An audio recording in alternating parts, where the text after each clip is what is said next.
Bagaimana kabarnya hari ini sahabat onlineku? Semoga sahabat dalam keadaan sehat walafiat ya. Assalamualaikum warahmatullahi wabarakatuh. Saya hadir kembali di depan Anda dengan satu harapan kita hari ini tenang, rileks, santai sambil saya akan membawa Anda untuk melihat pemandangan di kampung halaman saya. Dan kali ini saya ingin share tentang bagaimana cara kita mengenal anxiety. Nah, karena di video saya sebelumnya saya sudah membahas tentang apa itu anxiety, bagaimana cara mengatasinya. Dan sekarang saya lebih detail membahas tentang apa itu anxiety dan jenis-jenis anxiety seperti apa sih, supaya Anda tidak gagal paham. Terus stay di sini untuk terus mengikuti video atau penjelasan tentang apa anxiety. Karena kalau bisa diketahui atau Anda paham tentang penyakit ini, bagi teman-teman yang masih mengalami penyakit ini bisa mengatasinya dan mengenali penyakit yang Anda alami.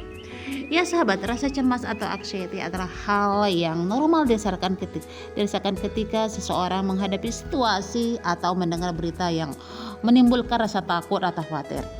Namun anxiety perlu diwaspadai jika muncul tanpa sebab atau sulit dikendalikan, karena bisa jadi hal tersebut disebabkan oleh gangguan kecemasan. Bukan perencanaan, tapi kecemasan. Gangguan kecemasan dan anxiety tidaklah sama. Rasa cemas terbilang normal apabila masih terkendali dan hilang setelah faktor pemicu munculnya rasa cemas teratasi. Namun jika perasaan cemas menetap bahkan memburuk hingga akhirnya mengganggu aktivitas sehari-hari, kondisi tersebut dapat dikatakan sebagai gangguan kecemasan atau anxiety disorder.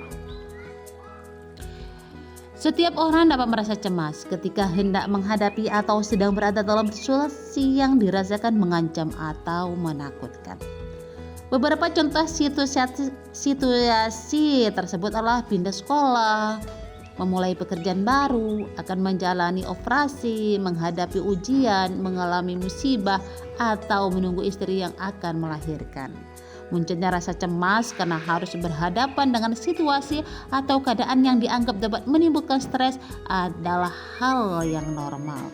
Orang yang cemas biasanya akan merasakan gejala-gejala seperti berikut: gugup, gelisah dan tegang, detak jantung cepat, napas cepat, gemetaran, sulit atau bahkan tidak bisa tidur, banyak berkeringat, tubuh terasa lemah, sulit konsentrasi, atau bahkan perasaan seperti akan ditimpa bahaya atau kematian.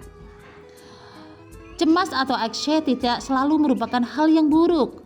Dengan pikiran positif, rasa cemas yang muncul dapat dijadikan motivasi atau dorongan untuk dapat mengatasi tantangan atau situasi tersebut. Sebagai contoh, saat akan ujian atau wawancara kerja, rasa cemas mungkin bisa membuat Anda termotivasi untuk belajar atau mempersiapkan wawancara kerja dengan sebaik-baiknya. Hal yang perlu diwaspadai adalah ketika rasa cemas tetap muncul meski faktor pemicu dari sudah hilang, atau perasaan cemas muncul tanpa alasan jelas dan mengganggu aktivitas. Dalam hal ini, Anda patut mencurigai adanya gangguan kecemasan. Sahabat, gejala anxiety yang dirasakan dapat berbeda-beda pada setiap orang tergantung pada jenis gangguan kecemasan yang dia derita. Nah, kali ini saya ingin membahas tentang jenis-jenis anxiety yang perlu kita ketahui. Yang pertama adalah gangguan kecemasan umum atau generalized anxiety disorder.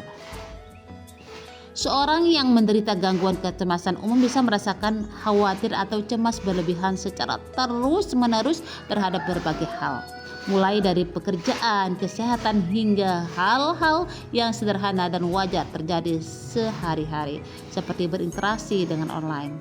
Anxiety yang muncul akibat gangguan kecemasan umum bisa dirasakan setiap hari dan menetap hingga lebih dari 6 bulan.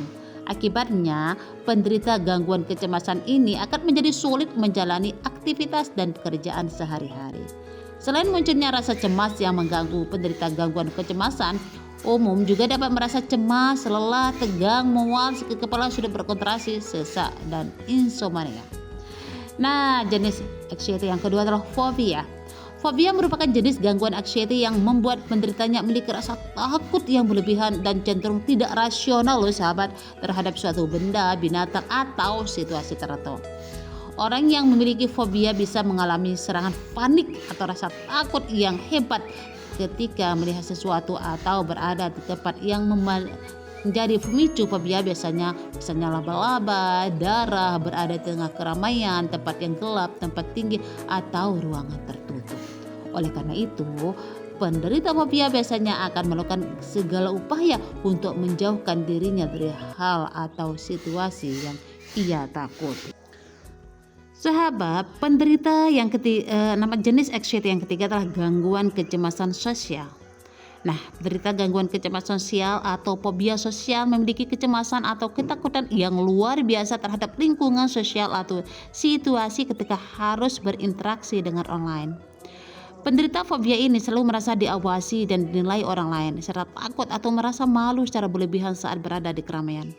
Hal-hal tersebut merupakan derita selalu berusaha menghindari situasi yang mengharuskan ia bertemu atau berinteraksi dengan banyak orang. Yang ketiga yaitu post traumatic stress disorder. Gangguan stres pasca trauma atau post traumatic stress disorder dapat muncul pada seorang yang pernah mengalami kejadian traumatis atau berada di situasi berbahaya yang mengancam nyawa. Contohnya nih, tinggal di daerah konflik atau perang, terkena bencana alam, atau korban kekerasan. Orang yang menderita post traumatic stress disorder seringkali susah untuk melupakan pengalaman traumatisnya, baik terlintas dalam benak atau saat bermimpi, yang kemudian membuatnya merasa bersalah, terisolasi, dan sulit bersosialisasi dengan orang lain. Terkadang orang yang memiliki post traumatic stress disorder ini juga bisa mengalami insomnia dan depresi. Yang kelima adalah panic attack atau serangan panik nih sahabat. Penderita gangguan panik yang bisa merasa takut atau panik tanpa alasan yang jelas, anxiety dan serangan panik akibat gangguan ini dapat muncul kapan saja dan terjadi secara tiba-tiba atau berulang-ulang. Ketika gejala panik muncul, penderita gangguan panik biasanya dapat merasakan sejumlah gejala lain seperti jantung berdebar, keringat dingin, pusing, sesak napas, serta tubuh gemeteran dan terasa lemas sahabat. Orang dengan gangguan panik tidak dapat memprediksi kapan gangguan tersebut akan muncul atau apa pemicunya.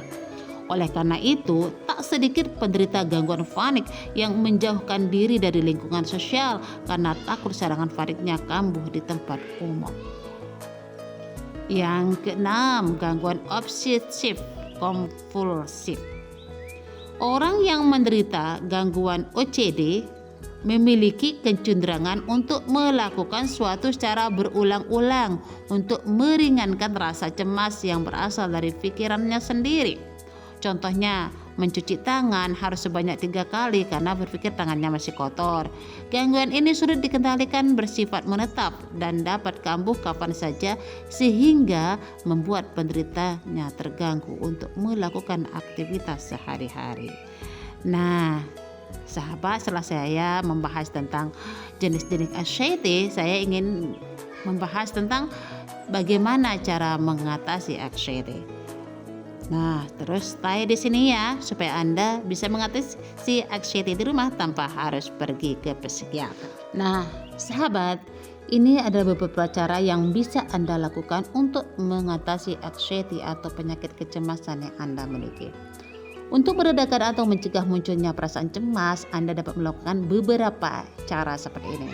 Yang pertama, mencukupi waktu tidur dan istirahat. Yang kedua, membatasi konsumsi kafein dan minuman beralkohol. Yang ketiga, mengurangi stres dengan mencoba teknik relaksasi, misalnya meditasi dan yoga. Yang selanjutnya, melakukan aktivitas fisik atau berolahraga secara teratur. Yang selanjutnya adalah mencoba bertukar pikiran atau curhat dengan teman atau pasangan Anda. Jika cara di atas sudah dilakukan dan faktor pemicu anxiety juga sudah teratasi, tetapi rasa cemas belum juga hilang, sebaiknya Anda saya anjurkan untuk berbanyak istighfar dan sholawat, lakukan relaksasi, lakukan afirmasi, dan berusaha untuk berpikir positif atas apa yang Anda hadapi. Oke, terima kasih sudah menonton video saya ini. Semoga bermanfaat. Assalamualaikum warahmatullahi wabarakatuh. See you in the next video.